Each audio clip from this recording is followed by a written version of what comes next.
Welcome to the Wired to Hunt podcast. This week on the show, I'm joined by Casey Anderson, a big game hunter, a wildlife filmmaker, and a large carnivore specialist to discuss the much debated and pretty darn tricky topic of coexistence between hunters and carnivores.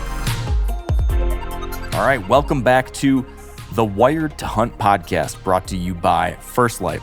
And this week we are tackling a topic that I have long wanted to discuss. This is a tricky, hairy, tough animal to wrestle with here. We are discussing hunters and carnivores and whether or not these two groups, one set humans, one set animals, can coexist.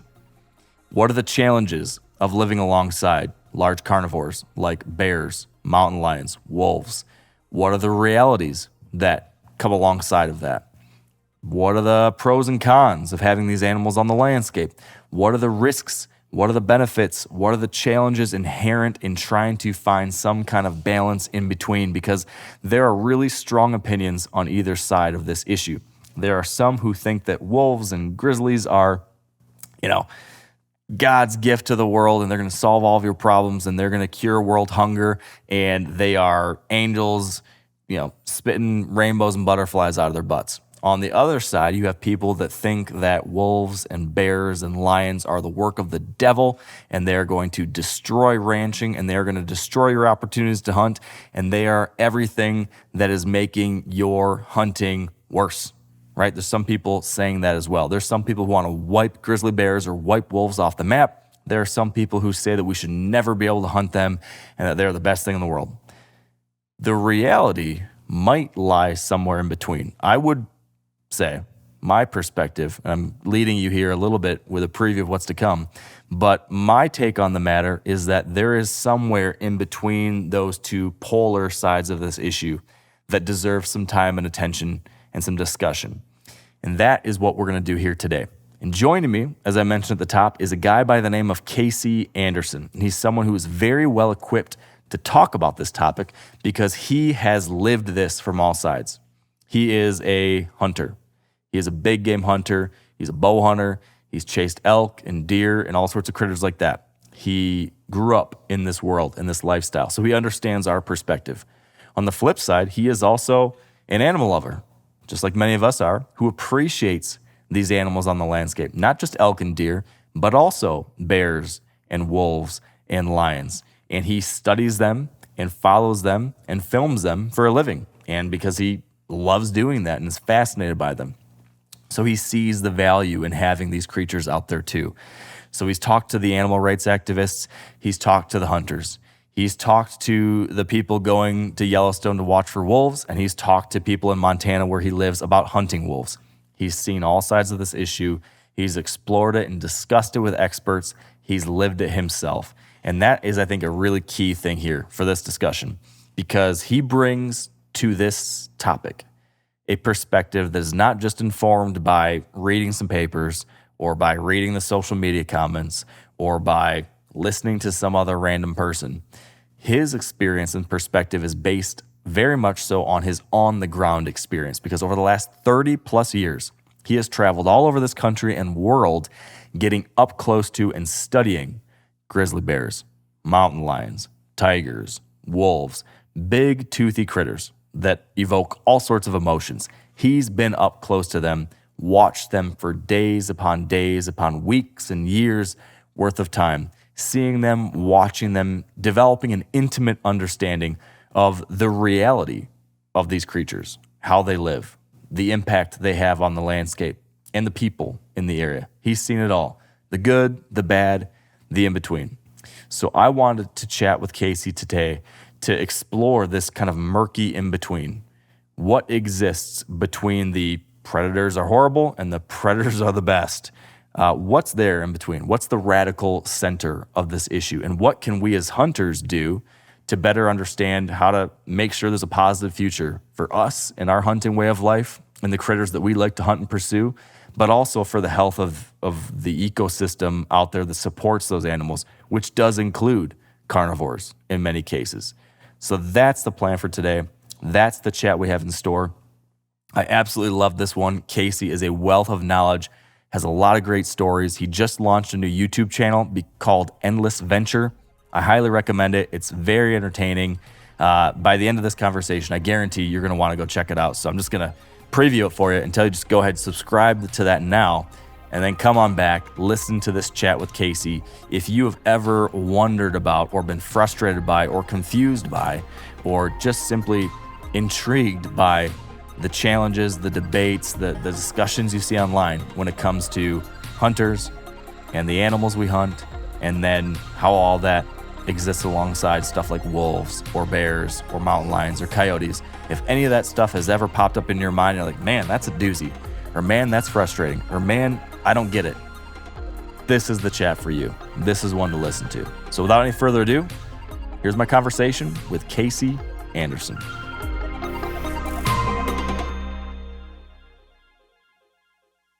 All right, joining me now is Casey Anderson. Welcome to the show, Casey. Thanks for having me, Mark. Yeah, thank you. I appreciate you making time to do this. It's a conversation that I've been looking forward to for a while. I never expected it to be on this podcast, but my wife and I first started following your work, I don't know, it's been a lot of years ago now. You've been doing this for 20 years, 30 years, probably something like that. Is that right, Casey? I think we first stumbled on your stuff maybe 15 years ago, but how long ago did that start? Yeah, 15 years ago, I was doing the National Geographic series, but I've been doing wildlife filmmaking type stuff for about 31 years. I'm getting old. It goes fast. Yeah.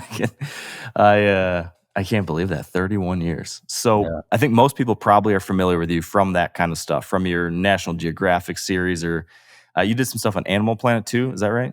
I did, yeah. I've been all around the block, Yeah. Animal Planet, History Channel, Discovery. Yeah. So you've done all this wildlife filmmaking. People view you as a wildlife expert. I've heard you talk about yourself as like a animal activist or advocate, but folks probably or might not be as familiar with the fact that you are also a hunter. Can you give me a little bit of that background? How did you get into hunting? What is that? How is that a part of your life now?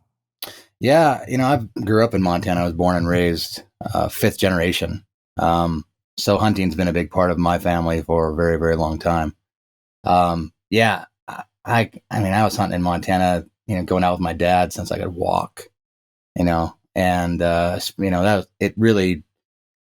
hunting really made me who I am today in a lot of ways.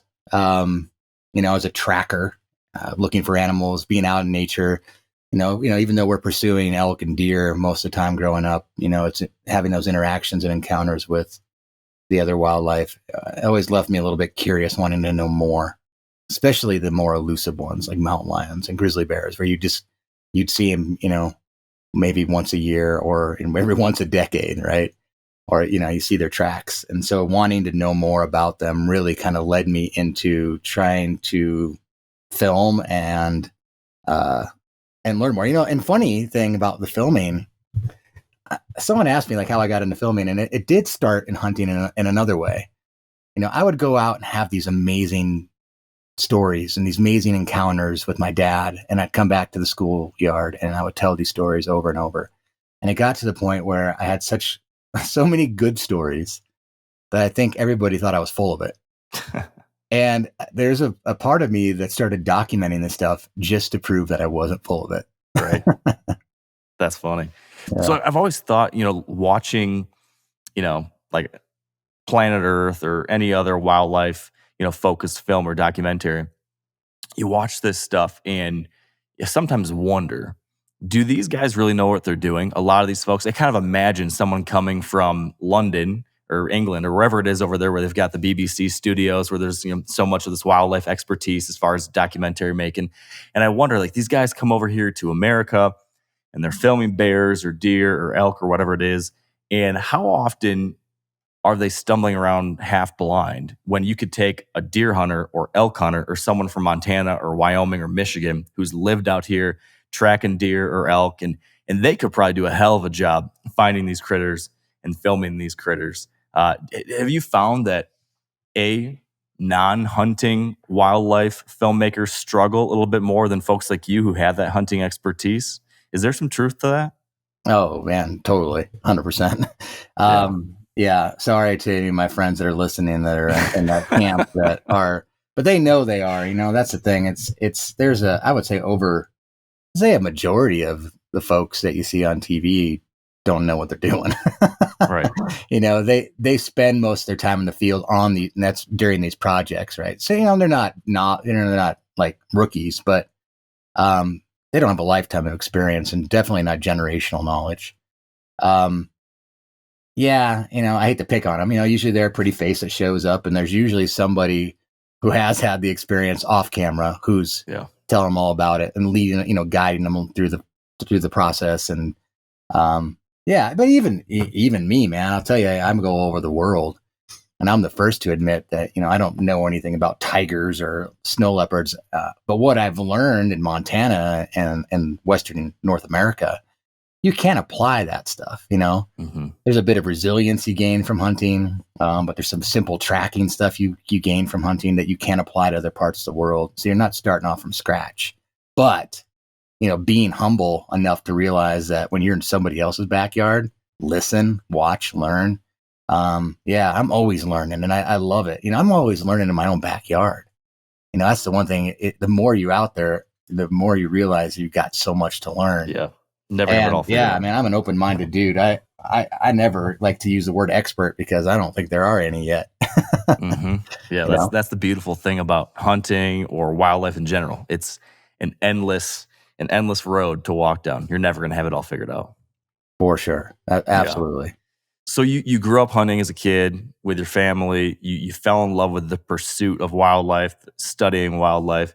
You mentioned that in particular, the especially elusive critters like mountain lions or maybe some of the other carnivores, those particularly caught your attention. What was that like, and how did that kind of shift your career trajectory as you started not just pursuing wildlife to eat them, but also to study and then film these critters, tell these stories? What was it about lions, wolves, bears that kind of got their hooks, their claws into you, for lack of a better pun? Yeah, no, I mean, the more you're, as a hunter and being out there and killing elk, and I mean, I'll just give you a little anecdote. I just remember one time, you reminded me of it here. I was like in 5th grade, and I must have had a little bit of a knack for tracking because I'm in class, and I remember the teacher aide walks in the room and hands a slip to the teacher, and the teacher goes, "Hey, Casey, your dad's here to pick you up for that appointment."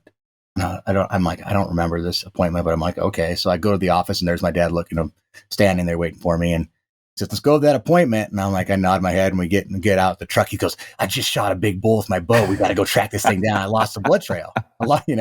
So he lost the blood trail. So he knew that I could help, and I think it was, part of that being a young kid too. You don't get in your own way a little bit. You can get focused, but he would do this all the time. So my tracking capabilities my dad definitely noticed them right away. And I think the more he kind of celebrated them, the more I wanted to lean into them. Right. So then I guess where I'm going here is that, so now there's these other animals you see tracks of, you never get their eyes on them, but fundamentally, if there's tracks on the ground and you can follow those tracks, at the end of those tracks, there's an animal. So what about this mountain lion, right? Where's this thing at that I see its tracks all the time? So I think that I became almost just obsessed with the idea of trying to find these things I knew that were out there and leaving their tracks behind. And that led me, I went to Montana State to study wildlife biology. And then in the summer months, I'd go down to Yellowstone, and I would run into these guys that we were talking about prior. It's these guys from LA and New York who were out here doing documentaries, but not knowing where to find things. And they would come up to me and say, "Hey kid, I'll give you $50 a day to carry my heavy backpack on top of the mountain and go try to find some of these animals." And I'm like, seriously? Like, jackpot, right? Sign me up. This is what I'm good at, right? So that's how it started. That's how I made that connection to TV. I would take those skills that I learned from hunting and those tracking skills, and now I'm out in the park searching for these elusive animals I've always wanted to, and making enough money to, buy beer. The essentials.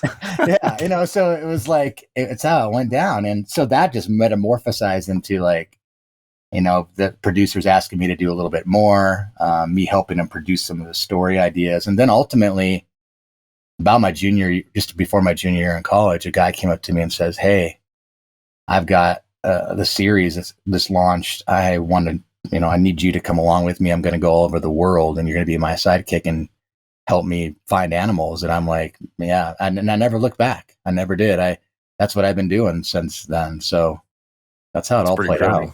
Yeah. So you grew up in Montana at a particularly interesting time because before you were born, we saw many of the big carnivores in Montana and across the western United States kind of reach a low point, right? Grizzly bears reached their lowest point there in the 70s. Mountain lions were pretty close to their lowest point. Wolves have been essentially eradicated from the western United States. And then in the 90s, when you were in college, I guess, wolves are reintroduced. Grizzly bears have been slowly recovering, reaching higher levels than they had in a while. Lions showing back up more and more. What was that like growing up and seeing that change and seeing these critters start showing back up? Was there any point where you kind of remember like a before and after, or like when you were really young, these things were pretty rare, and then by the time you're in college and beyond, now all of a sudden you're seeing this different world? Was that noticeable? What was that like? Oh man, so much. I mean, you really kind of painted the picture there. I mean, literally, as I started my career, these animals were invisible, and they just started coming back. I mean, growing up, seeing a mountain lion, seeing a grizzly bear is so rare. Wolves, like a fantasy, right? Something from the far north.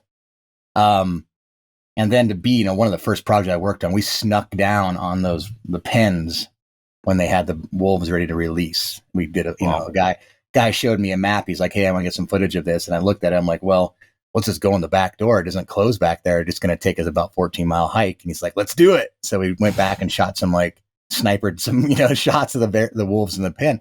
I didn't know at the time what was going to happen. It was interesting.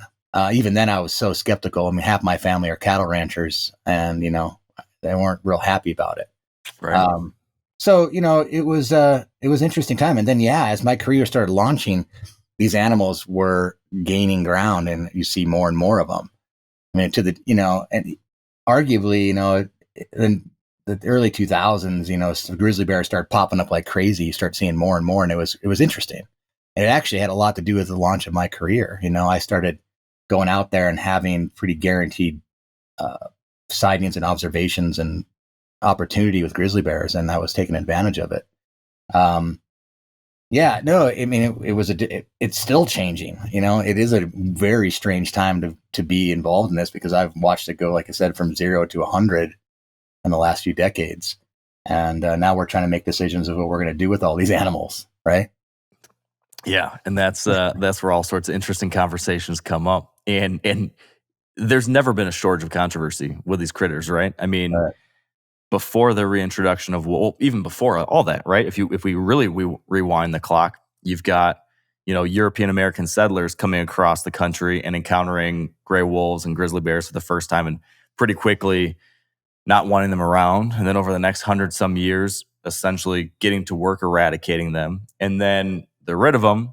And then when we talk about trying to help bring them back, there was all sorts of fear and hysteria around, well, if you bring back wolves, it's going to demolish all the elk, it's going to kill all the cows, etc. There's a lot of that. I'm sure you were hearing that from your family members and people there in the mid-90s.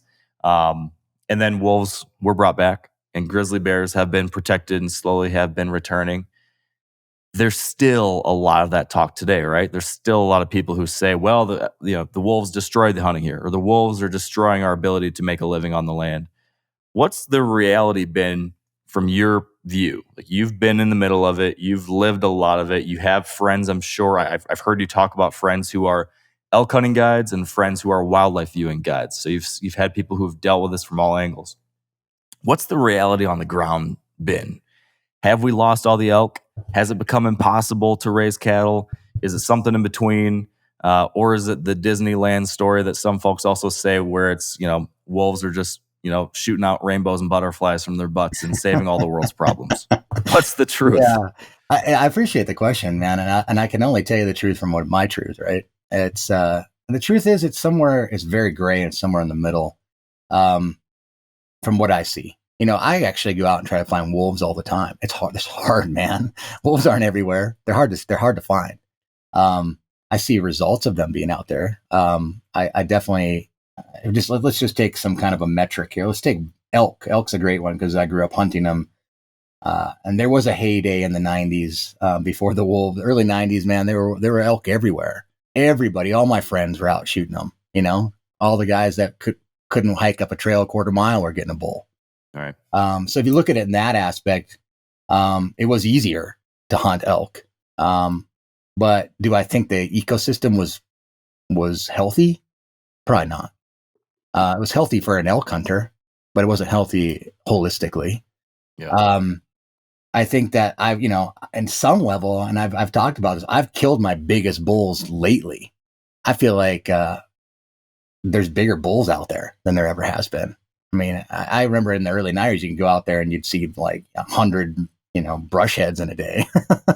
You know what I mean? But the real big whoppers, man, I feel like, records are getting broken constantly. And I'll tell you what, I like the hunt better now. There's something about it, man, to be on the landscape with predators and to be on the landscape with prey species that are weary, who don't give you the second glance when you crack the branch, because there's other predators out there that are not going to be forgiving. You're hunting a more, I guess, I don't know, I have a lot more pride, I guess, in it in some level. So there's that. I mean, I'm just giving you that. But, as a predator, the predator thing waxes and wanes from just a guy who's seeking them out all the time. There's a push right now for grizzly bears, but I've notably noticed in the last couple of years, I'm actually seeing less grizzly bears than I ever have. I don't know why.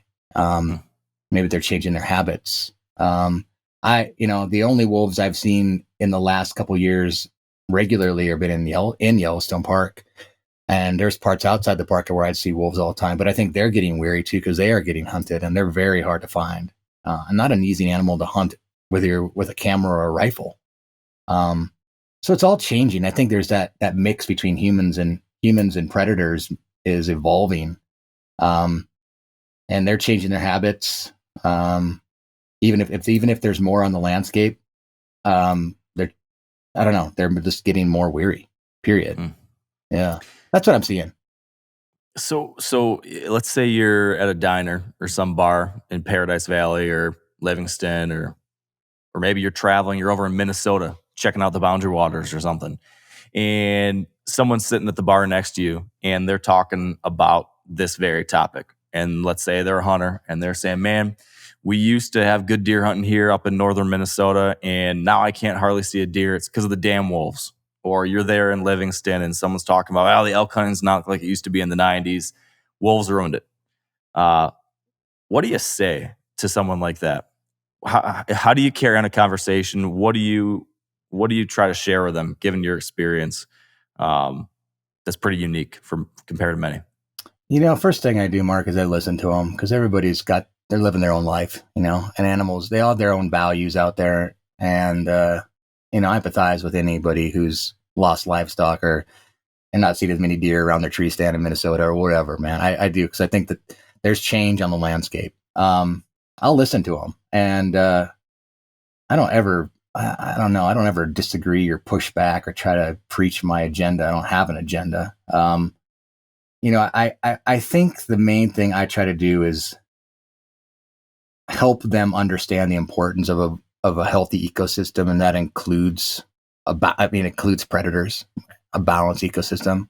I feel like if we could all agree on that, if that was the bottom line, no matter what our value is, what stakeholders we represent, that if we just want a healthy, well-balanced ecosystem, that's going to win for everybody. Yeah, the wolves in Montana is a tough one, man. I mean, there's part of me that wishes, and I knew they were just north of Helena. I knew there was wolves around there. I heard them howling. I've seen their tracks. This is pre-reintroduction. And if you took the amount of money and valued the chaos it created and just gave them time and tried to open up corridors, wolves would have been in Yellowstone. Yeah. And then social wise, they would have been accepted. a lot more. And I always wish that would have been the case. But here we are. Bears, I think it's another thing. I mean, when you hear about them, you always hear about them because they've done something wrong. Right. And so I'm always trying to paint the picture of the other side, the truth. I mean, I've already, probably had thousands of bear encounters, and they've all been pretty good, but at the same time, I'm not the rainbows and stars shooting out your butt thing either. I mean, I've also carried a man off a mountain who was killed by a grizzly bear. I've been around the dark side a lot too, so I know there's a reality of that, and I think that the truth lies there in the middle. And the other part of it is, I think those of us who lived amongst all these animals, I mean, I think we have to have a pride in the fact that we do, and kind of honor and respect our neighbors no matter what, man. Because there's a lot of people that don't live in the country with grizzly bears and wolves. There's a lot of people that go in their backyard and don't have to worry about them or think about them, and they're not living, man. And I think that I'm trying to, get folks to realize that this is a gift to have these animals in our backyard. And there is something about that, the wildness that you have by having large predators on the landscape that it holds such value, and you feel it when you go to these places that don't have it. My grandpa, a cattle rancher, he had a lot of pride in being a Montana cattle rancher and dealing with 40 below winters and grizzly bears and wolves. And and if he heard people arguing about it or complaining about it, he always said there's a lot of grass in Nebraska, and it's probably a better place to raise cattle. And it's just kind of that state of mind, I guess. It's just like, you got to have pride in it in some level. And I think it's going to be tough. I don't know the answers. I think it's going to be give and take and compromise. And that's when I sit down with those people that you're talking about, I try to find that compromise. I try to hear them out. I play devil advocate from all sides, and I say, hey, can we meet in the middle somewhere on this? Because ultimately, I think that's where it's going to have to end up. Yeah. Because like you said, the reality is somewhere in between. And for some reason, big carnivores, I guess many things polarize these days, but big carnivores especially seem to polarize, and you get someone on one side or the other believing this kind of radicalized, curated story about the critter, where it's either they're solving all the world's problems or they are all of the world's problems, right? Yeah. When, as you said, that the reality is there in between. The reality is that, the elk population in Montana is actually higher now than it was prior to wolf reintroduction. But to your point, it is different. There are some places where they're not as easy to kill as they used to.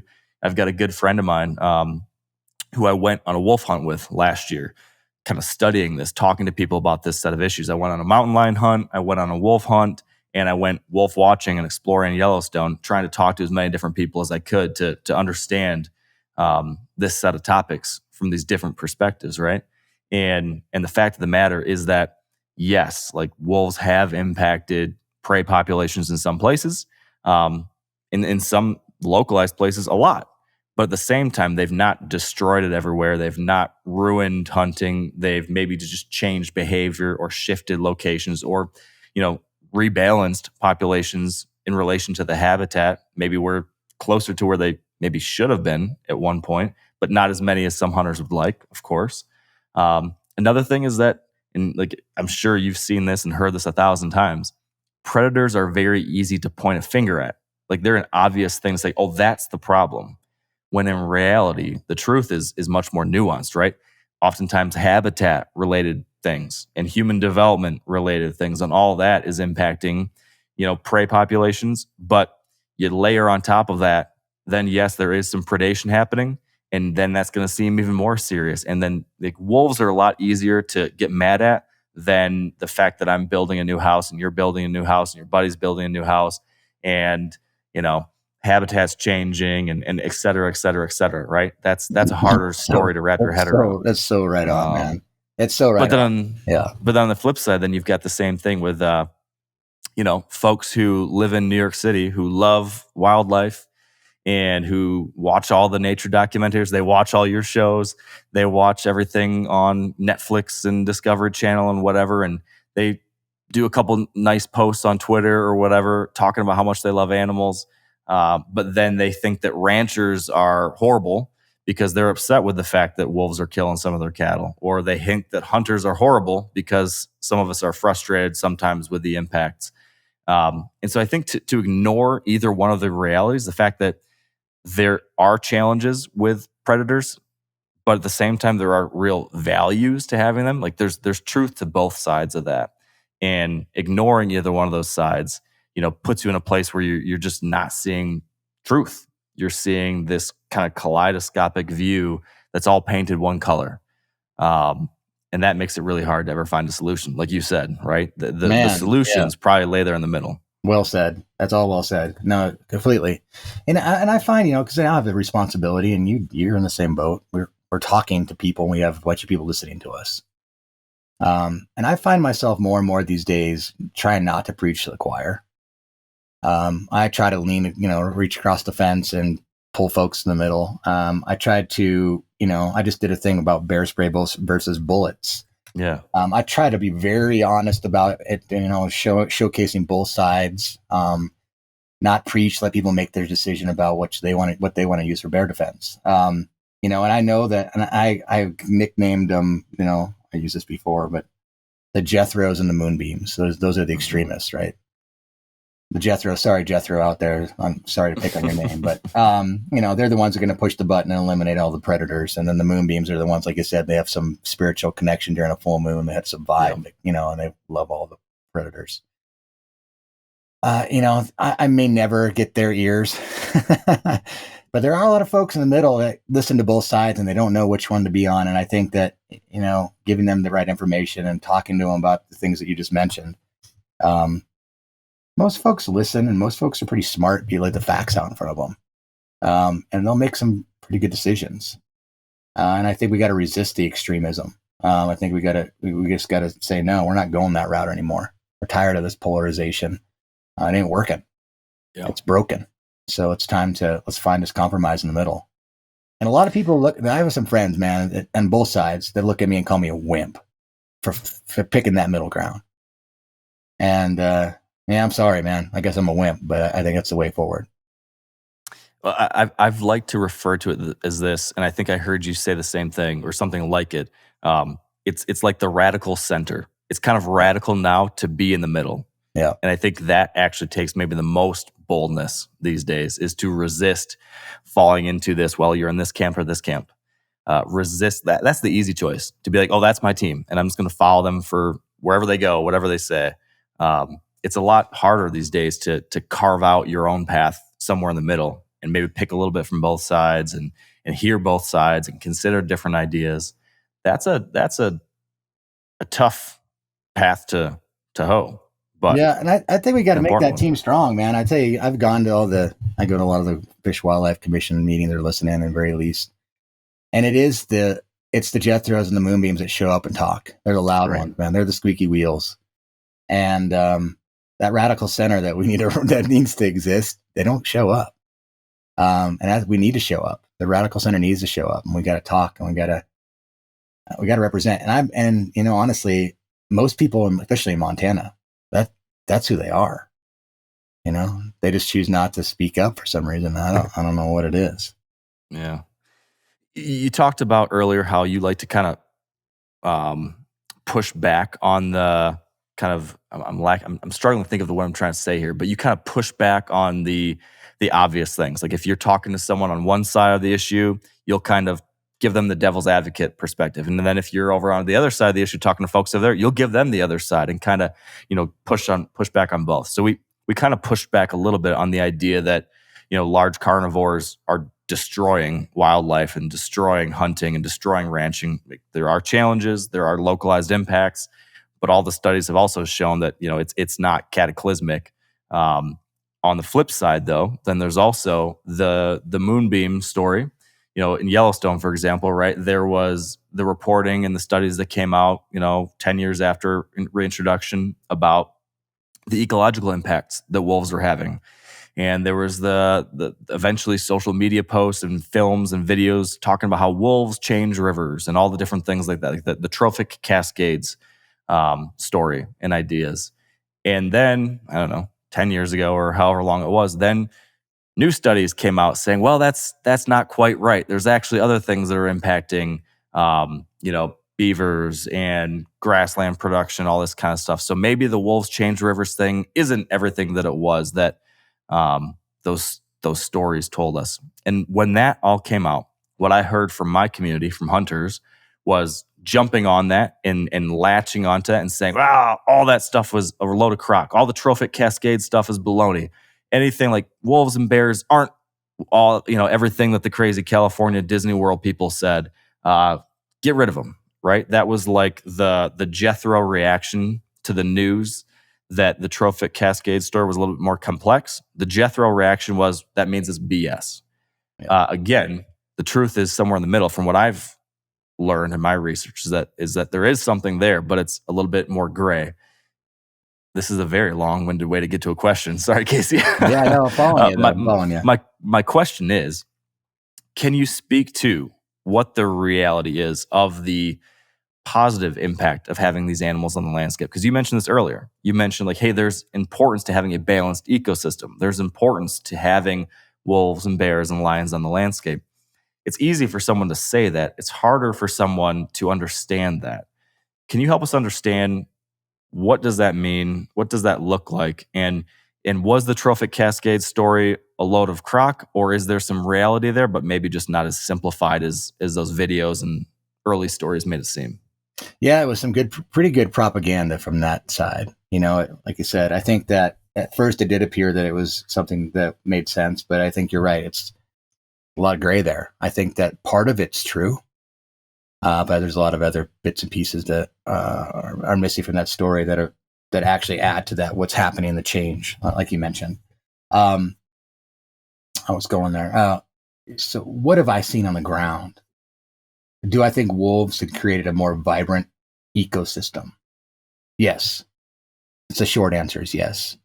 But I think it waxes and wanes. It gets out of balance, and then we, as soon as the wolf hunt came in, and there was some actual animals being harvested, and they were moving around and not getting sedentary at some level, things changed. And I feel like, I honestly do. And again, there's all the moonbeams are getting mad at me, but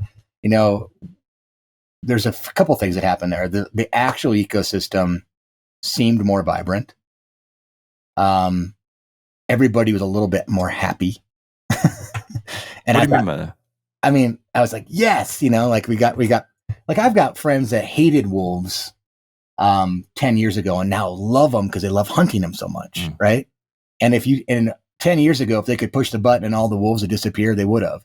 Now there's no way they would do that because they enjoy that. They enjoy going out there and actually hunting them. So now they found value in them.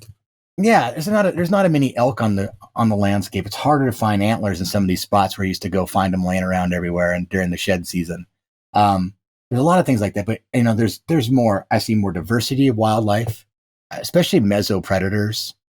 Things like bobcats and badgers and pine marten and things that you almost never seen. Somehow there's more around, and whether that's directly tied to wolves, I can't make that correlation, but there's certainly more.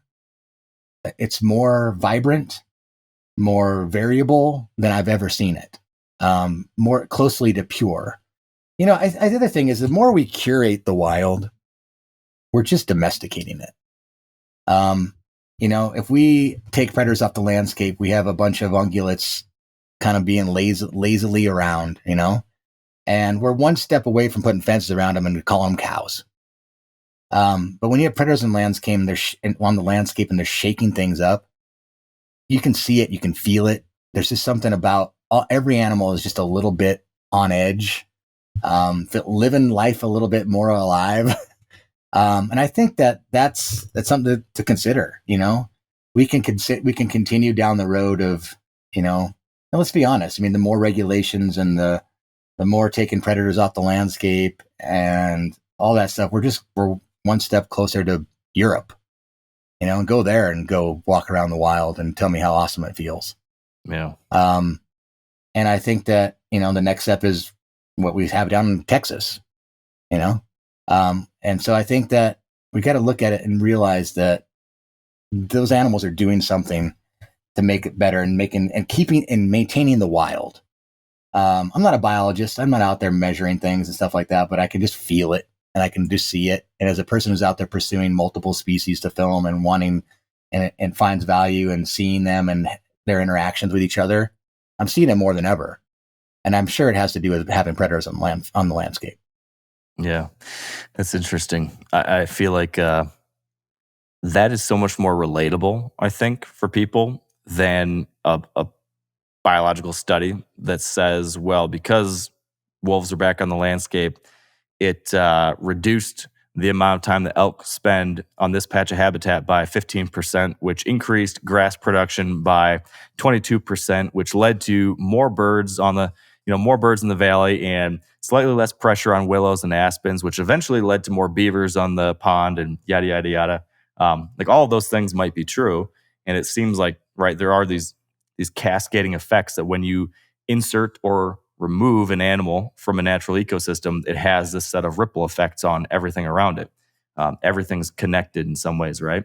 But that's hard to wrap your head around when you're reading some kind of thick study. But when you're out there, you're right, you can feel it. And I know that's fuzzy, and that's obviously not peer reviewable or publishable in a journal. But you can feel a difference. I mean, it's like when you point out the difference between like walking around in Nebraska versus Montana. I can certainly attest to the fact that everything is different. The volume is turned up to 11. It just feels like everything, you and every other animal on the landscape, is on a different level. Everything is heightened. The stakes are higher. Every sound, smell, shape, movement matters. And that finds its way into every ounce of your being when you're out there. Man, so right. There's something there. Right. You're so right. There's something there. Yeah. It's a funny one. I think another thing is a lot of people, they use the baseline of what's a healthy ecosystem, quote unquote, as what it was in the past. Like my father's generation, grew up in an overpopulated elk population at some level, where they were everywhere, especially in the Yellowstone ecosystem. And they think that's the baseline where you need to get back to. Right. But it was very, what's the word? It was just very, I can't think of it, but it was just, very. It's artificial. Artificial, yeah. And it was just, there were a lot of elk, but there was not a lot of other things. It felt different back then. So, I don't know, man. I think that have the wolves made it a better place? I think they have and they haven't. If you put the human factor in, I think that there's some people who lost a lot of jobs when the wolves came in, but there was a bunch of people who got jobs. I know even this in the Park County, the county in this north of Yellowstone here, I mean, $500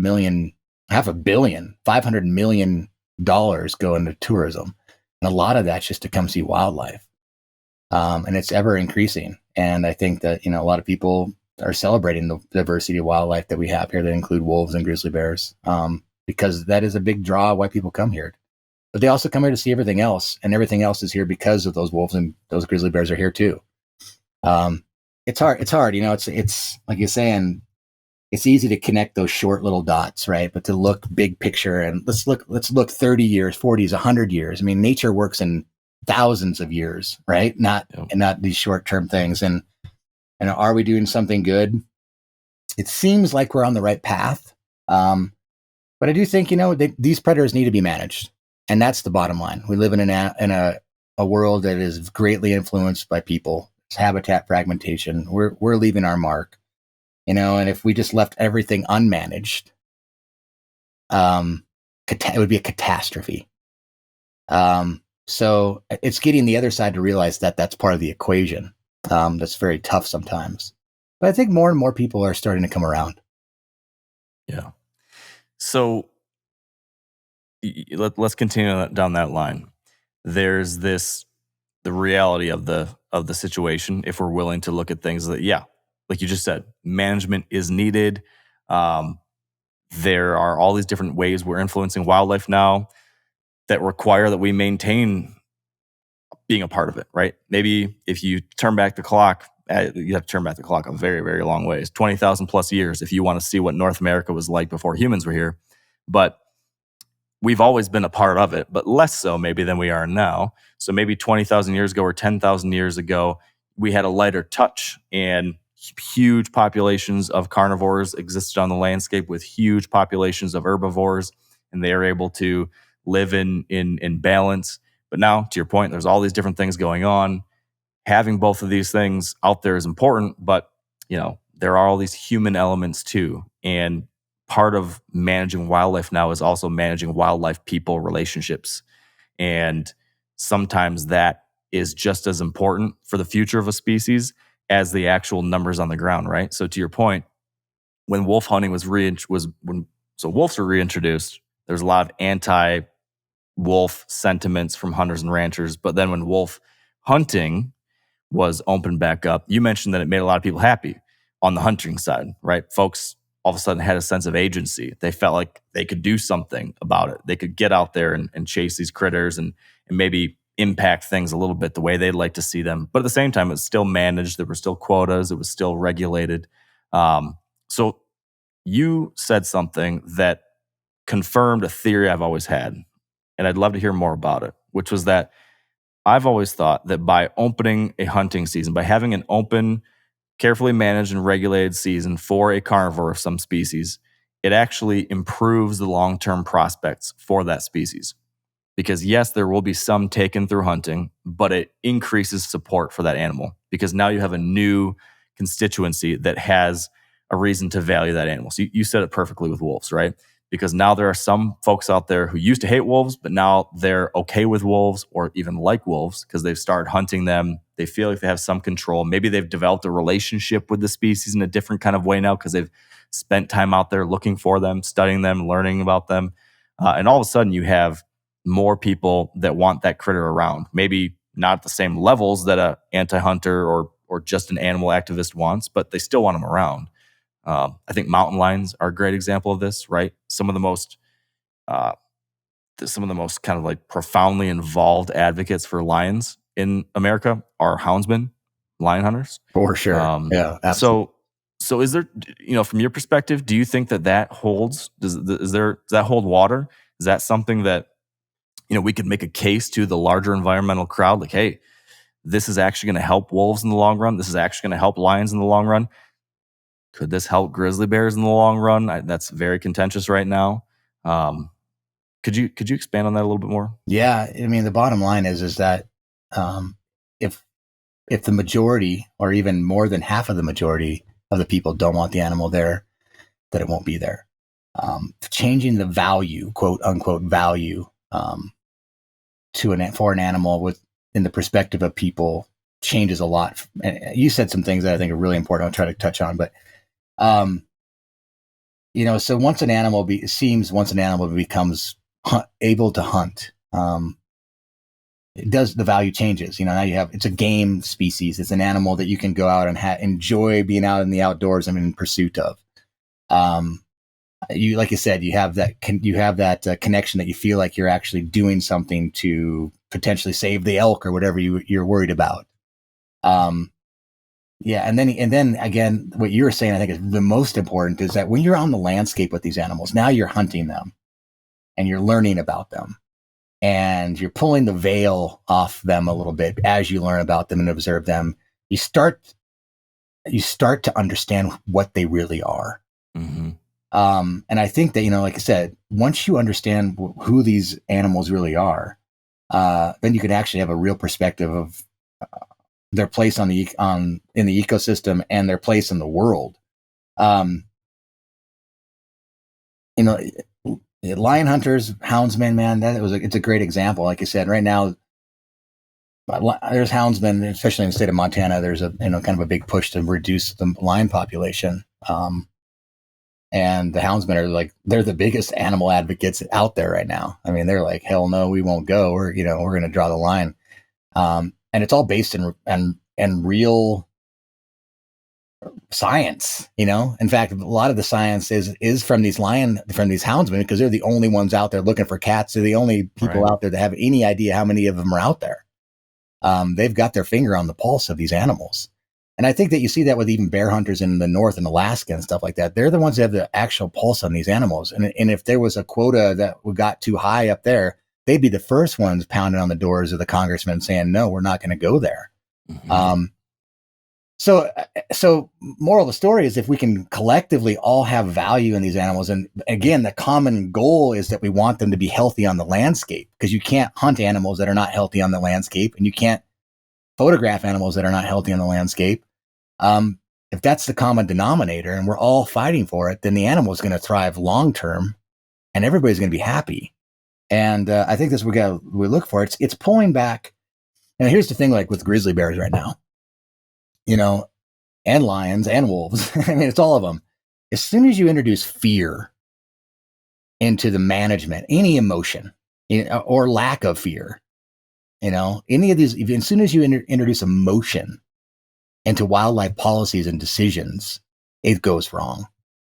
And I think a lot of the pushes I see from a lot of people right now to delist the grizzly bear comes out of fear. We got to hunt them because you're getting too comfortable, right. Or whatever. No, we got to hunt them because whenever that happens, when the population is time to hunt them, not because they're getting too comfortable or I see 3 of them when I go elk hunting now and I'm afraid. That's not why we hunt. We got to hunt these animals. We got to hunt them because they've reached a population now that they're a huntable population. And I think that we got to hold that line, and so, why protect an animal that you're afraid of? And that's one of the hardest things right now. So another big part of what I do is just trying to help people understand that, yeah, these animals can be potentially dangerous, but your fear might be a little blown out of proportion here. And let me tell you why. And this is from 30 years of experience. That's all I'm just trying to do. You're trying to do. Yeah. Did I answer that question? I kind of went on a tangent there a little bit, but I think it does come down to value. And I think that if we can get everybody to want these animals to be in the landscape for whatever reason, but again, the common denominator is that we want these healthy populations to either hunt or these healthy populations to either take pictures of, whatever. But that's the common denominator. If we can all agree on that, man, then everything's good. Yeah. Well, here's the funny thing is as I've been kind of working through this myself and working on this book that I was telling you about, one of the realizations that I had was that both sides of this issue need the same thing for their life values, their lifestyles to continue in the future. If you look at the traditional animal lover environmentalist who wants to see lots of grizzlies and wants to see wolves, they need those critters to be, in order for those critters to be around, they need open, wild, healthy, intact landscapes, right? Yep. We have some of that on public lands, but as you know, many of these critters live off of national park lands. Many of these species, if we want them to continue to live into the future, if we want grizzly bears to maintain genetic variability, to not just be an island population in Yellowstone, they need to be able to have habitat outside of the parks, right? Yep. So they need open, undeveloped, healthy habitat. So what is that? That's private lands. Who owns all these private lands around Yellowstone or Glacier National Park or Colorado? Well, it's ranchers and landowners who live in these valleys who are trying to either make a living raising cattle or sheep, or they're probably hunters. They're people who make a living on that land. Well, what's happening to a lot of those people? Well, it's hard to make a living these days. It's hard to make a profit. They're having to sell off to subdivisions or to, whoever it is, all the many different people that want to purchase these properties and develop them for one reason or another. So for that to happen, for us to keep undeveloped lands, for us to keep ranchers in business and keep these undeveloped lands out there, what do we need to do? We need to help make their life a little bit more manageable. We can't make their life so they can't make a living. We need them to be able to turn a profit and to be able to maintain their way of life. How do you do that? Help them coexist with carnivores. Help lessen that burden a little bit. Help make it so they can live alongside these critters. Now, flip it to the other side. These ranchers and hunters, they want to be able to keep on hunting. They want to keep on raising cattle or sheep or whatever it is. They want to live their life. They want to be able to do these things they've done. Well, what do we need to do to make sure that they can do that? It's not going to be wiping grizzly bears and wolves off the landscape. It's not going to be, taking matters into our own hands and shoot, shovel, and shut up, that kind of thing, and making hunters look horrible and making ranchers look like they're part of the problem. No, they need to showcase and would benefit from showcasing that, hey, we want these lands. We would love to be able to make a living out here doing this kind of stuff.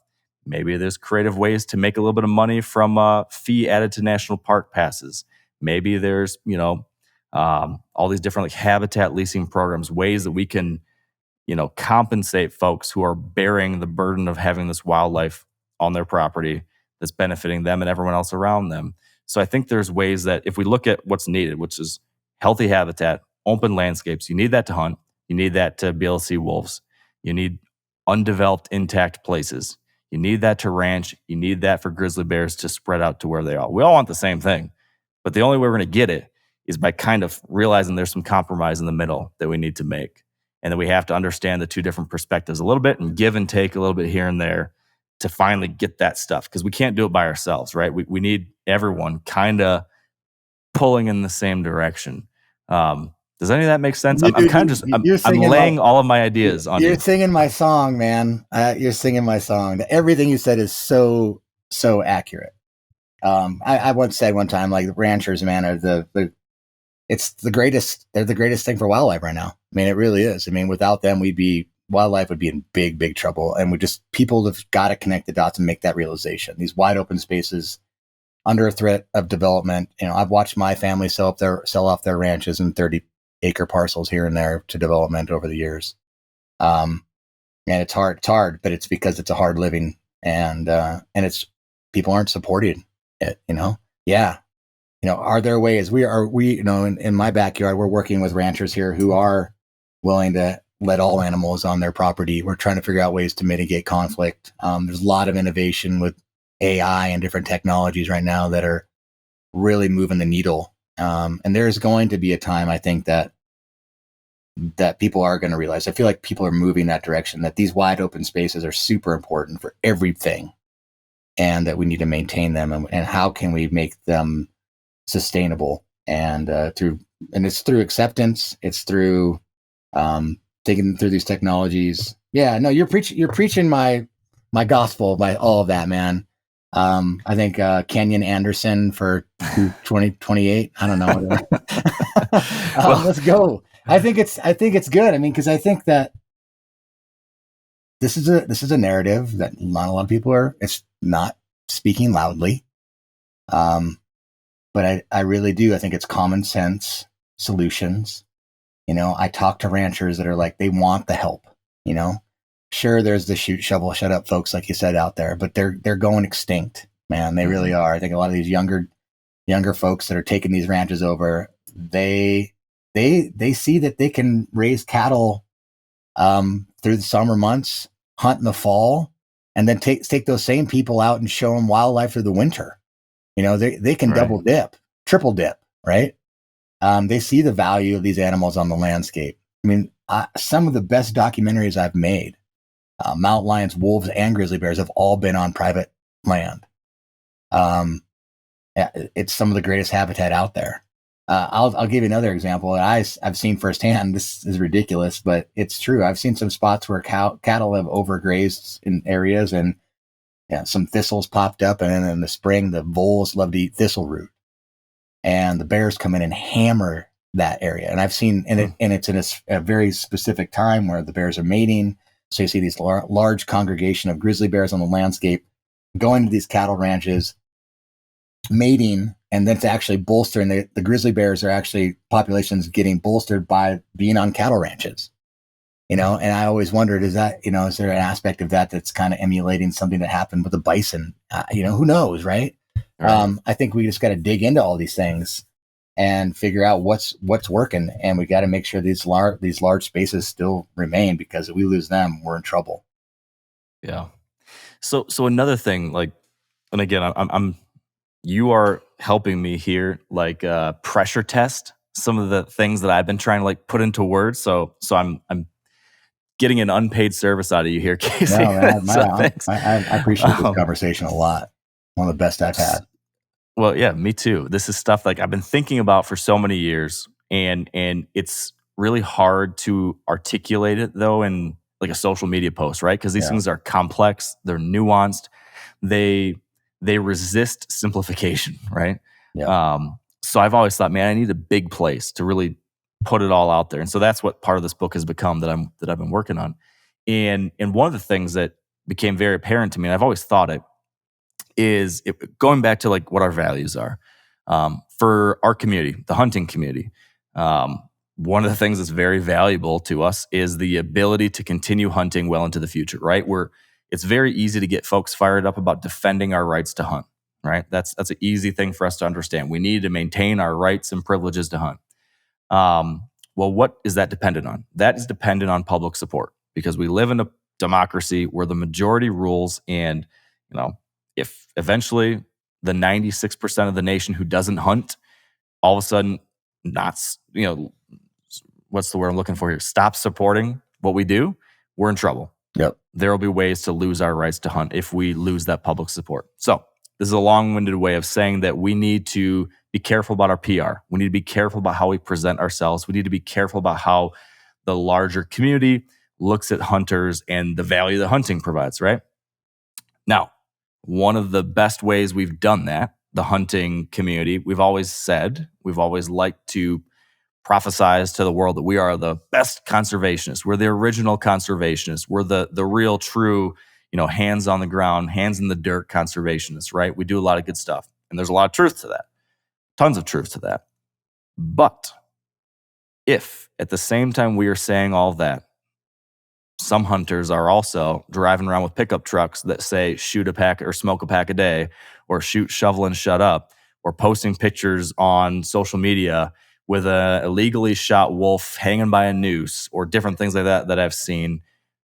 And all of a sudden, the non-hunting public sees this and they say, oh, that's hunters? They're people who hate wolves and hate grizzlies and want to kill them all and want to whack and stack and pile up 200 coyotes and just kill them all? That's what hunters are? It seems like you only want to conserve the species that you want around, but you're willing to just eradicate everything else. That doesn't seem like a conservationist. That raises a lot of red flags about what hunters are, or who hunters are, or what they are bringing to the table here.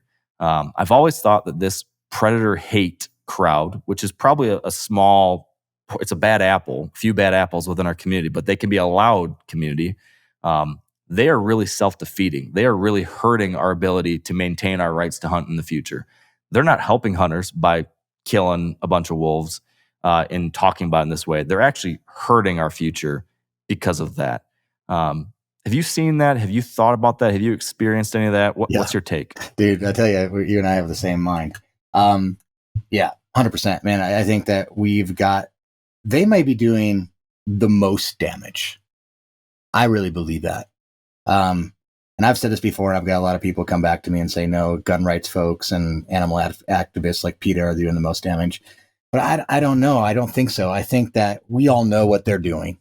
Most of the world knows what they're doing. They can smell what they're doing. Mm-hmm. But when they see someone label themselves a hunter and do exactly the things that you said, that tarnishes the hunter more than anything. And those folks who are on the fence that about that, when they see that, it makes them change their mind. Those other folks have already changed their mind. Right. It doesn't matter. So it's a big part of what I do, man. I tell you, I think it's an important thing is that, when it comes to demographics, and I mean, I can literally if I look at my socials, I'm about 50-50. I have 50% hunters and 50% tree huggers, mm-hmm.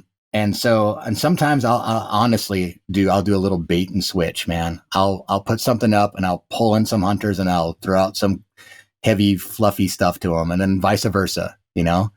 I'll put something fluffy out there and I'll pull it in and I'll, take a picture with an elk rack on my back and say, it's mm-hmm. coming straight to you from a hunter. Right. Yeah. But I want to pull people into the conversation because I think that hunting will go extinct if people don't continue to advocate for it. Don't weed the garden, meaning look for those people that are doing that and just tell them no, stop it, do not support it. And trust me, that pressure will go on when fellow hunters start saying, dude, that's not cool. over and over again, that peer pressure will make a difference. And we got to do that. We got to call these people out, because if we don't, we're in trouble. 100%, man. 100%. I mean, I think, and I've seen it, and there's some sloppy stuff out there. And, I even think it goes as far as, these big issues like grizzly bears. If you want grizzly bears delisted as a hunter, talk about it with facts. Yeah. Right? Talk about it coming from a place that makes sense. If you start to getting real emotional about it and it comes from a bunch of BS and a bunch of old school mentalities that don't make any sense, everything else you say that comes out of your mouth, no one's going to listen to it. And that includes saying I'm a hunter and it's worth being around. So think about what you're saying. Think about the decisions you're making and make sure they're based on fact, man. I think that's super important. So let's dive into the grizzly bear situation a little bit more, because this one is hot. It's been hot for a long time. It's going to get hotter now, as it's seemingly likely, given the political winds, that there's a high chance of them getting delisted now. And maybe there being hunting seasons in the somewhat near future. All of that is going to be this huge, some will view as like a huge win. Some will view as a huge loss. I will look at as like this very fragile moment where things could be made or broken for a long time. For example, if you are a hunter like we are, and if you think that grizzlies should be managed like other animals, and that there should be a hunting season for them at some point, can you imagine the negative ramifications if a grizzly bear hunt were opened up and some famous bear from the edge of Yellowstone or edge of Grand Teton is shot by a slob hunter who posts something nasty about it and is like, yeah, glad to have this piece of shit off the landscape or whatever. Yeah. Can you imagine this will be Cecil the Lion times 1,000, right? Yeah. So there's going to be this massive PR, both opportunity and risk, if this happens, right? It could be the opposite. It could be someone who comes into it like you're describing, who says, hey, I'm a conservationist, I'm a wildlife advocate, I am a hunter. And, the biologists say now's the time to hunt them, and they're going to do it in a careful, regulated way. So I want to be a part of that, and I want to do it the right way, and I want to show respect to these animals and to everything else out here. And that person could be a tremendous ambassador and maybe change some minds or educate some people, but it could go either way so easily. So I guess what I'm curious about your take on this, Casey, is where do you land on this delisting issue? It's a tricky one because, well, I won't say what I think. Tell me, what do you think? It's a tricky one, and it's one that I wrestle with, obviously, because people really listen to me about grizzly bears. I wrestle with it for a lot of reasons, but again, I draw the line, and I draw the line for myself. And the same thing I said that we got to talk to the other people about, the same conversation I got to have with the Minnesota guy in his tree stand in the Northwoods. What is going to create a healthy ecosystem, a balanced ecosystem? If biologists say that the grizzly bear numbers have reached saturation, reached capacity, and it's time to take them off the list. I mean, delisting is a wonderful thing for our species, right? It's a marker that the population's growing and becoming more healthy. That's what we ultimately want, right? Now, at what point do we start to hunt them? I think it's a different metric, right? They're an animal that has a low reproductive rate. They're an animal that's very susceptible to changing environment. I think all those things got to be in consideration. Like you said, it's a very fragile time in many ways, and that's one of them.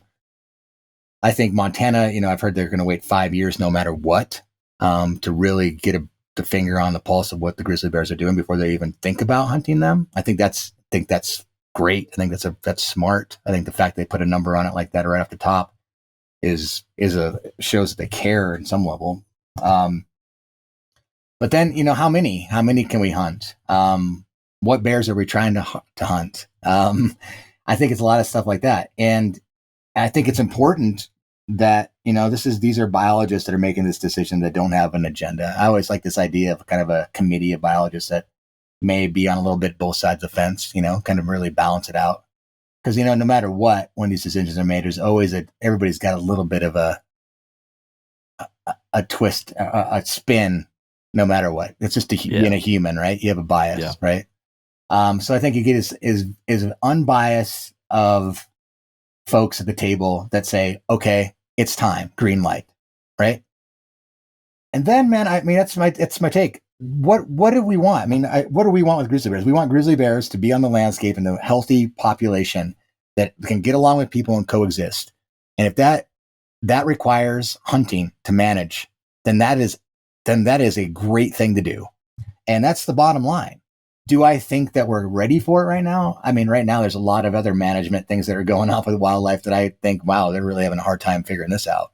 So do I think they're ready to handle something as complicated as a grizzly bear right now? No. Do I think they can in the future if they get their ducks in a row? Yeah. Do I think that would be a big win for the grizzly bear? Believe it or not, it would be. If we can get our ducks in a row, we can come up with the statistics that bears are ready to be hunted based on not fear, but on biological facts by an unbiased committee of biologists, then it's something to celebrate. Absolutely. And then we got to be super careful, as you said, Mark. As hunters, we have to be very respectful. We got to look at it as a gift that we're gonna baby and take care of respectfully. And then, we got to look at something we're gonna be proud of. In lower 48 states, and we live in a place that we've managed and taken care of so well that we're allowed to hunt grizzly bears because there's enough of a healthy population, and there's ecosystems that exist in this place that are great enough to allow for grizzly bears to live in a healthy way. That is awesome. And we got to celebrate that and take care of it. So let's hope we get there, man. I don't know. Is that 10 years from now? Is that 3 years from now? Is that 20 years from now? I don't know. We can't do it too soon.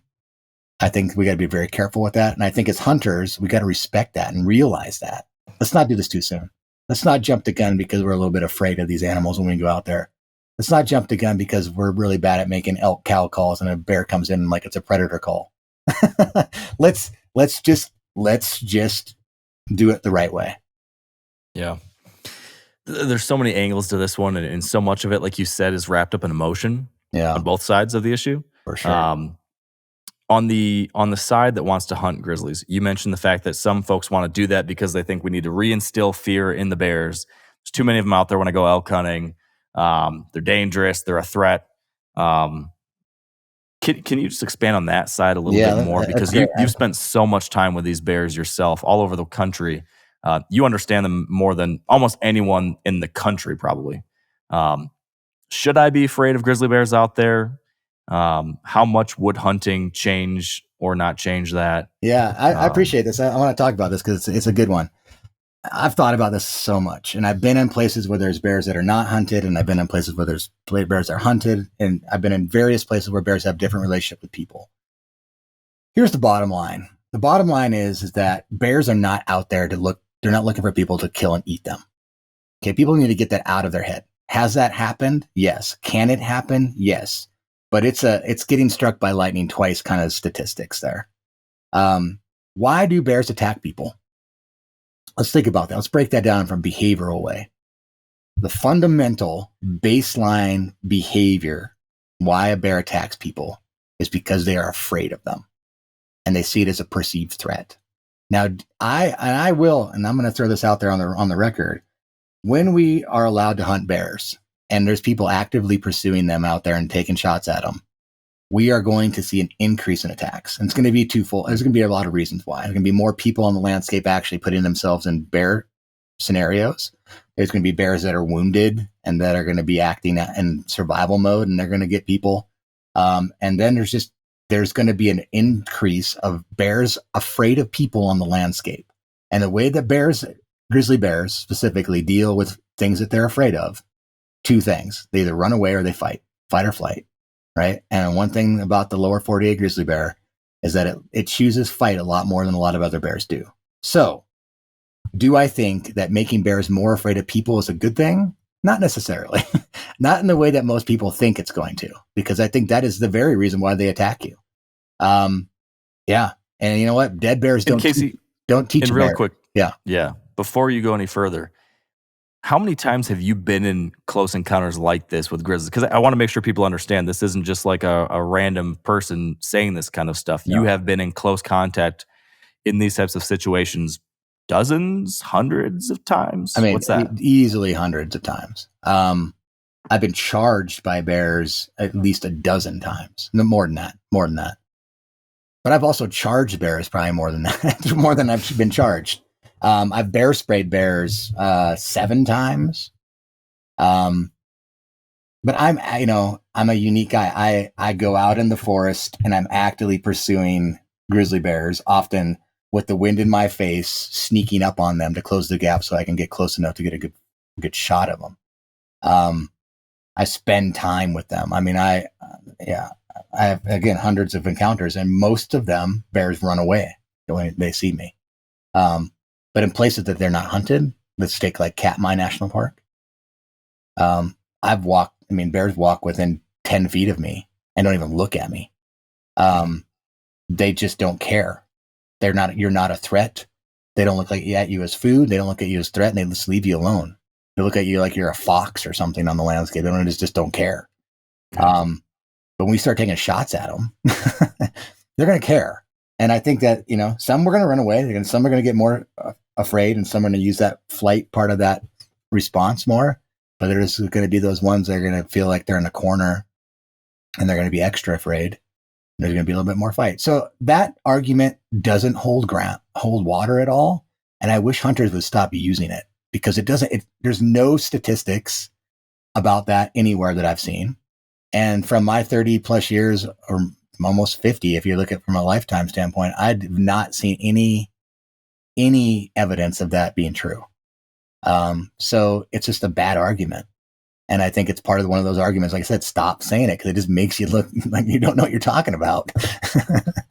Now, continuing down that line of thought, though, with like fear, another reason why folks like to suggest that we should be hunting these grizzlies is that they are now spreading outside of places that are appropriate for them to live, right? Some people would say, well, it's okay for grizzlies to live in Yellowstone, but I don't want them in Cody, or I don't want them, knocking on the door behind my place in Driggs. I don't want them, bumping up to my ranch here in Livingston or wherever it is. There's folks who are afraid of grizzly bears expanding outside of these little ranges they're in now towards more of their historic range.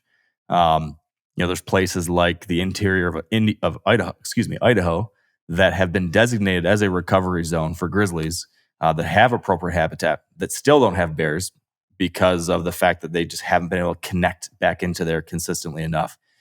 The argument being by some people is that if we start hunting them, it will keep that from ever happening, and will push them back into their tiny kind of micro islands of habitat right now. What do you think about that? A, on like the fear of them expanding, and then B, on the flip side, which is the benefits of them expanding. Yeah, it's a tough one, because people don't want them there. Then it's a tough. Should they be there? I don't know the answer to that. They are expanding. They're going into their historic range. Where do we draw the line of where they should be or where they used to be? 1850, is that the range that they should be able to get back into? No, I mean, right. We've done a lot since then. So I do think it's going to come down to, again, unbiased biologists saying, okay, this, there's going to be some collateral damage, right?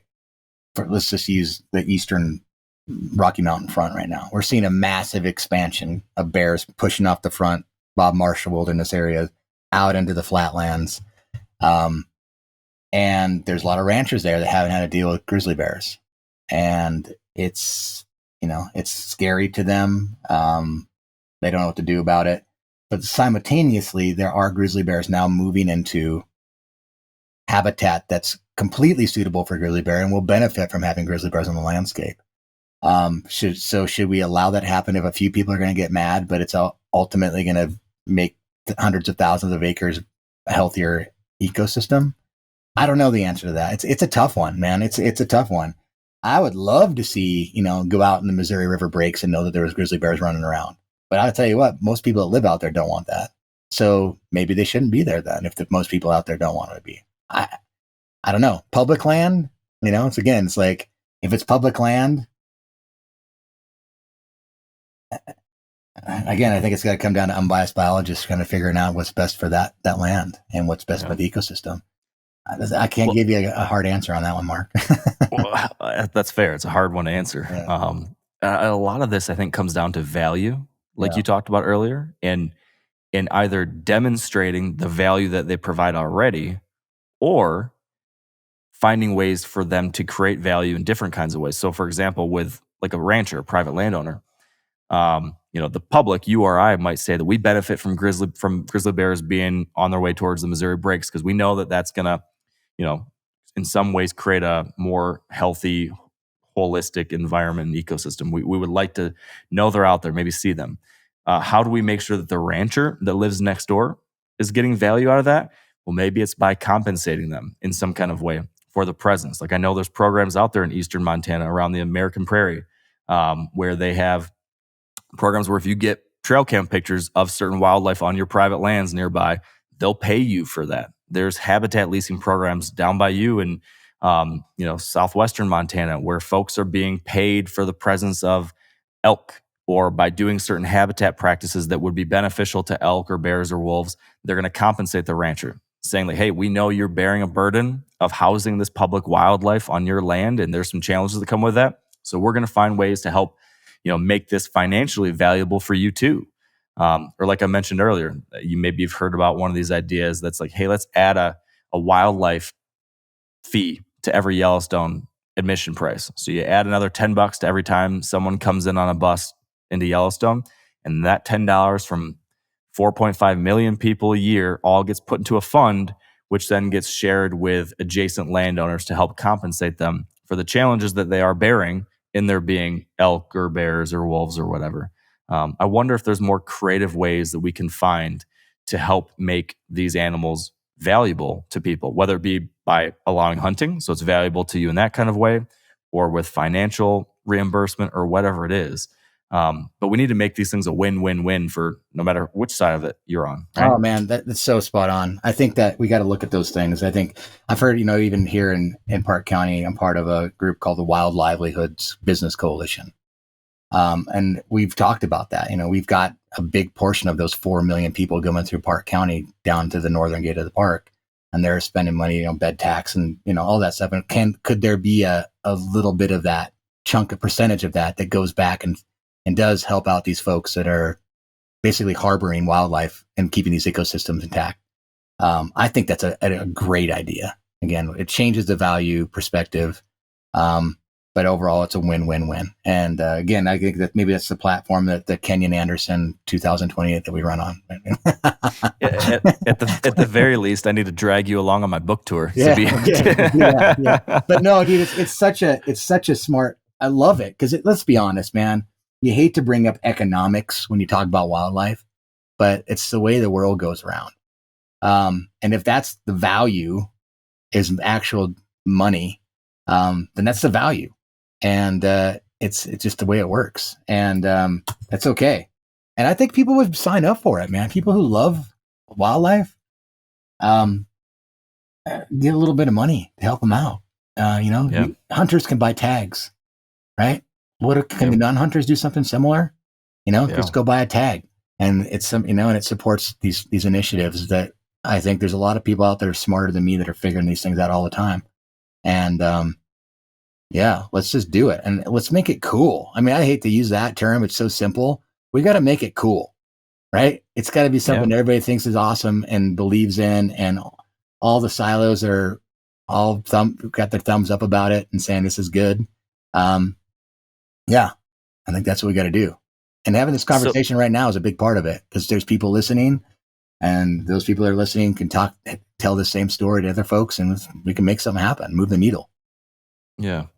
So if you could envision a future 50 years from now, Casey, in which there are grizzly bears thriving, there are wolves in manageable, healthy populations across the country, there are also terrific herds of elk and moose and mule deer and pronghorn, and hunters are still around happily doing what we love to do, and wildlife viewers are still happily viewing and visiting Yellowstone and all of these other places and seeing critters, and this imagined world where there's still open and intact and undeveloped private lands surrounding these public cores with ranching still a viable lifestyle. If all of that were still true in 50 years, what would have had to have happened over the course of that period to get there? What are the key? What are the key things? If we were gonna like list out like the Casey Anderson's 5 commandments of how we can coexist with carnivores for the next 50 years to make it actually work, what are those like key tenets that has to happen? They could be something we've already talked about, or if there's anything we haven't discussed yet. What has to happen to make this a reality? I'll start off with, man, I don't have high hopes, but I don't think it's impossible. And I think the number one thing that would have to happen right now is that we would have to just stomp on the brakes on crazy right now. Like everything that's crazy. And when I mean crazy, and everybody knows what I'm talking about on both sides. We just got to hit the brakes on it right now hard. We got to preserve what we have right now. Right. And I think in 50 years, if we have what we have right now, that would be a huge, huge win, even amongst the chaos. Mm-hmm. We gotta, this anti-hunting movement, anti-wildlife management movement, it's got to go away.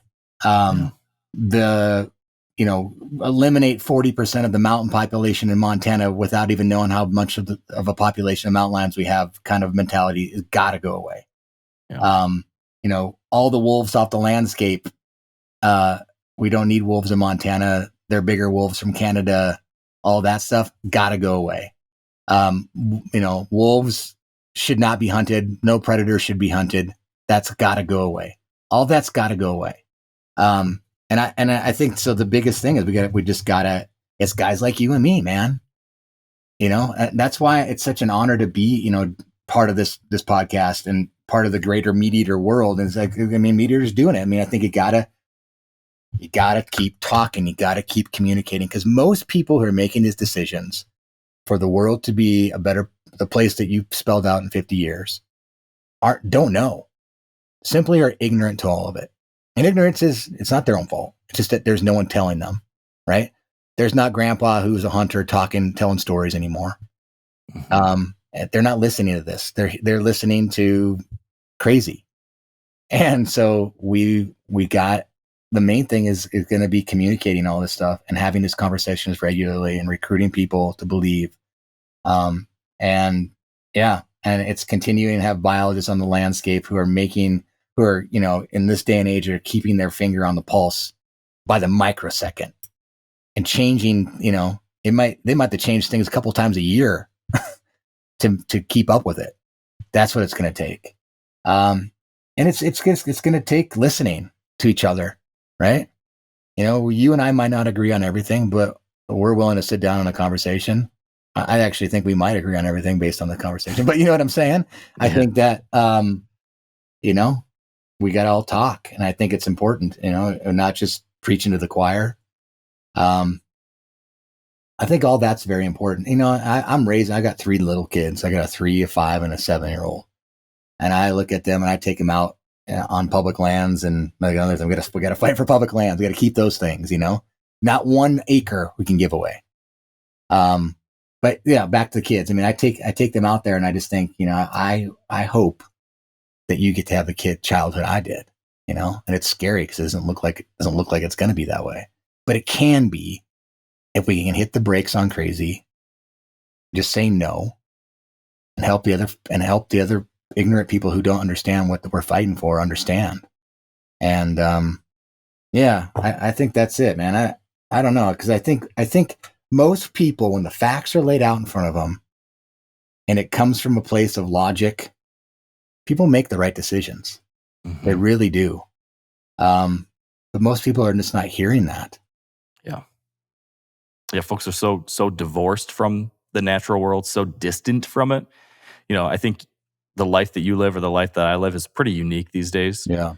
And so it's easy just to either never even think about these things, or if you do think about them every once in a while, it's solely predicated on the one TikTok video you saw last week.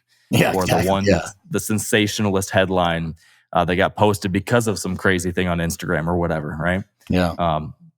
So a lot of this too, I think, also comes down to people just need to get out there and experience this stuff themselves and see what's out there and fall in love with it for themselves.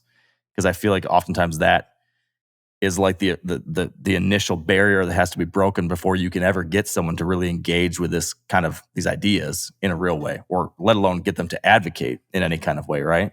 Yeah, it's a hard one because So we know that everybody's not going to be able to do that. We'd love yeah. that. And I think, and here's this perfect segue to doing some self promotion. But me having my new YouTube channel, Endless Venture. The only reason I can't keep up with the kids these days, and everybody keeps saying most eyes are on YouTube right now. You got to go to YouTube, and ultimately, it's all I want is the most eyes. I want people to be able to go on adventures out into these wild places and fall in love with it, even if it's vicariously through my storytelling. And ultimately, that is all my Endless Venture is. It's animals and finding cool stuff out there, and giving and doing it. And like, I'm just taking how many people are watching on a hike with me. Right. And if that initiates them to get out and take a road trip to the West and get out and walk around, amazing. But even if it just, when they sit down and they're deciding who they're going to vote for, and it changes their mind a little bit about some policy that they're reading about, that's enough. I mean, that's big. So I think it's important. We gotta, that's the responsibility that you and I collectively, and everybody on MeatEater and everybody in National Geographic and everybody we have the responsibility of representing these things as truthfully and as honestly and as purely as we can, and hope that we get enough people to show up, that we can change some minds in a big way. Yeah. Yeah. That's certainly what gets me out of bed in the morning. And I got to say, when it comes to where, connecting to where the kids are on YouTube, you're well on your way. My 7-year-old son was very excited that you had a collab, a crossover video with Mr. Coyote Peterson. Good. And when he saw that, he's like, "Dad, I think Casey's the new YouTuber I need to follow." Yeah, like, yep, Steve, I think you're right. That's good. That's big news. That's a big win for me right there. So tell your 7-year-old, you said? Yeah, he's 7. Tell him hi and thank you. He's on it. And with that said, he asked me, he said, "I have to ask you, what is the craziest thing about Coyote Peterson, or spending time with Coyote Peterson?" And for folks who aren't familiar, Coyote Peterson is like a more youth, child kind of focused YouTuber, all kind of nature, outside activities, wildlife kind of things, that kids love, and my kids love him. He's pretty wild. Yeah, So yes. So Everett, my son Everett, has to know, what's it like hanging out with Coyote Peterson? What's the craziest thing he did or does, or anything like that? Yeah. So Everett, Coyote is he's one of the nicest guys I know. He's very, perfect example. I'll try not to go too much onto this, but he's a guy with a very open mind and not a hunter. And him and I have talked about hunting a bunch, and he's interested. He's listened. But back to Everett's question, Coyote is a bit of a superhuman. And I don't know if it's because he's been stung and bitten and, has had so much poison into his blood that his body has built up some resilience. But like just the other day, I went actually back east and visited him, and he like walked through this like forest of poison ivy. Everybody else who was involved got your typical reaction. No reaction at all. Jeez. He's tough. He's a tough guy. He really is. And and in the end, his thing, it's awesome that Everett's watching him, because Coyote does that. He's a showman. He's really good at producing his stuff. He has these big sensationalized things that I think a lot of adults would shake their head at, right? Yes. But as you dive in, you click the clickbait and you get in there, it's full of great conservation information. And he's got millions of people watching him because of that all the time. And again, these are people that are making good decisions down the line because they're learning through Coyote. And even if they had to click the clickbait to get there, and that's just it. He's a smart fella. And and I'm having huge conversations with him. In fact, I've had long conversations with him about the wolf issue. And he came in and as you would, a guy from Ohio who's never been out here, and there's an animal advocate. He's like, what's going on out there? He saw the guy run the wolf over in Wyoming and thinks that that's what we're all doing out here. He really did, Right. And I had an opportunity to sit down and have a conversation with him. That's no, wait a minute, we're talking about a small group of people here. Anyway, yeah. So Everett, good guy for sure. I'll tell Coyote that about Everett, and He'll get a kick out of that. He'll like it. Yeah, Everett, my 7-year-old, and Colt, my 5-year-old, are both big Coyote Peterson fans and blooming Casey Anderson fans. Okay, well, so I won't disappoint. There's this little secret that you can tell Colt and Everett. I got at least 1 or 2 more collabs with Coyote coming out. That's awesome.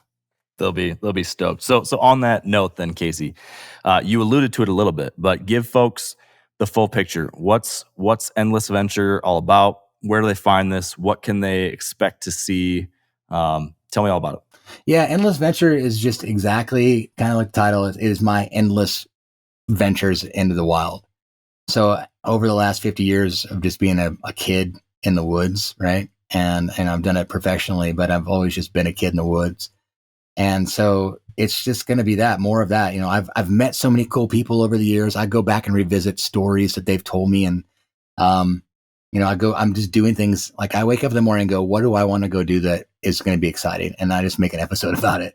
So that can be anything from tracking man-eating tigers in Nepal, to seeing snow leopards for the first time in the Himalayas, to spending the night in a grizzly bear den in the middle of winter. And the other thing is I'm as you know, like when you're out and about, you see things like I'm fascinated with Native American history and artifacts. So if I find something like that, I'll deep dive into it, bring archaeologists in, really try to learn more about it. I discovered a cave that's never been explored with a friend of mine. We were actually looking for mountain lions with his hounds.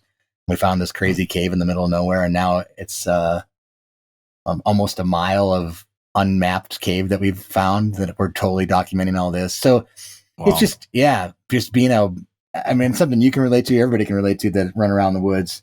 Just me being my inner child in the wild, anything, everything cool. And I try to expand on it and bring in experts and teach more and tell the stories. But all the treasures, man, not just wildlife, everything. So cool. Yeah, the other thing I like to throw out to an audience like yours is like legends and stories. Like, I always hear like for hunting stories, like, well, I was hunting elk and then I looked up and there was a cave in the rock face and I always wish I could get up there. Or I saw these pictographs once and I never could find them again. I've revisited a lot of these stories people told me over the years. Like 20 years ago, someone will tell me a story and we'll go back and try to find this very cool thing that they saw. And sometimes we strike out and sometimes we find it. So if there's anybody with like really cool stories, or they've heard this crazy story from their uncle or their grandpa and they want to go look for these legends or whatever, if there's any ounce of truth that maybe we can find something very cool and like make the story come to life, let me know. That's exactly the kind of stuff I'm looking for. That's cool. Yeah. It's got to be, I'm making some assumptions here, but I guess I should ask as a question. Has it been freeing to be developing film for YouTube in this kind of way that's probably with fewer guardrails and restraints than maybe producing something for network television? Right? Is that pretty fun? Yeah, definitely. Trying to navigate the madness of networks and streamers and all that and what they might want and whatever. Nah, it's such that's a hard animal, man. It's like you can't, unpredictable. Yeah, now complete creative control, can go do what I want. And I think at some level that freedom comes out in me. And I think people just love watching people be excited about something and passionate about something. And because of that freedom, I'm probably more passionate and excited. I've heard people give me feedback on this too, that they think so. I've just been more natural and more into my element than ever. Yeah, and I'm an old guy. I turned 50 this year. I've got a lot of experience and a lot of cool stories and friends and stuff. So I'm just going to just bring it to life. But I don't feel like an old guy when I'm out there, right, checking out all this cool stuff. That's the scary thing, is that I don't feel old either, but I'm knocking on 40's door, and that sounds really old to me. Yeah. And I'm realizing like, oh my gosh, I'm going to blink and I'm going to be 50. I'm going to blink, I'm going to be 60. And so I better do everything I can every single day and just soak it all up, right? Because it goes fast. It goes fast, and things are changing. So you never know when you go to your favorite place again and it's not there. And that's the scary thing. But Yeah, it's I think endless venture. So yeah, please go check it out and subscribe because that's the only way I get to do it. And I think it's maybe for a little bit more of a mature audience, but I think kids definitely could watch it. And I'm glad to hear that they are. But I certainly think that a lot of folks in this demographic that listen to your podcast would probably really dig it because they could relate to it. Because most of us are just, what's the word? We're just running around the woods catching frogs in some way, shape, or form, right? Yeah, just the adult version of it now. And sometimes I still do the child version of it. Yeah, of course. But yeah, I've watched a bunch of the new videos. The ones up in Katmai, the stuff with Coyote. I liked your viral video, Sunday morning or Monday morning quarterbacking. That was great. So yeah, it's great stuff. I've watched a lot of the previous network television stuff that of course is great. So I'm excited for you. Excited for this new project. And yes, at least in this sample size of 3, a 38-year-old, a 37-year-old, a 7-year-old, and a 5-year-old, you have people who like the content across that entire age range. So you're doing well. That's awesome. Thank you. Appreciate it. So Endless Venture on YouTube. Anywhere else that people should go? Instagram handle, any website or anything you want people to go check out? Yeah, I mean, Instagram, and I'm still on the old school Facebook. I guess that's old school now, but Grizzly Guy is the handle. Yeah, just go check it out. I mean, I'm updating that stuff constantly too. Again, I do feel like it's the way people can experience the wild without being in the wild. And I find a lot of responsibility in that. And I mean, anything, I try to post stuff up on there and I try to at least make it where you can learn a little something too along the way. And, I'm always learning. Even today, I just posted a crazy thing about 100 guys versus a gorilla. Cause I saw that, or not a gorilla, a grizzly. Cause I saw the gorilla thing going around for a while. Yeah. I love the debates and the craziness of it all. But in the end, I threw some real facts out there and I just want to get people thinking about nature. Right. And, that's one thing you can count on. If you click on any of my socials or YouTube, you're going to be thinking about nature. And I think that we all got to do that a little bit more no matter what. Man, no truer words could be spoken than that, Casey. And, I think that's probably a good place for us to wrap it up. So, I've loved this. I've really enjoyed this chat. Thank you. Oh, thank you. I've loved it too. One of the best ever. All right, and that's a wrap. I appreciate you tuning in. Hopefully you enjoyed this one as much as I did. I could have chatted with Casey for a couple more hours. There's so much to cover on this one. So many interesting stories of his that we did not get into. We probably need to have another chat with Casey just to hear his stories because he's done so much wild, crazy stuff that would just be fun to hear about. That probably needs to be on the schedule down the line. But today it was kind of a deep, kind of sink your teeth into it discussion of carnivores and hunters and how we can maybe get along into the future and make sure that all the things that we need and care about exist 20 years from now, 40 years from now, 50 years from now. So I hope in some small way we're able to address some of that. And I appreciate you sticking around here to tune in. So without further ado, thank you and stay wired to hunt.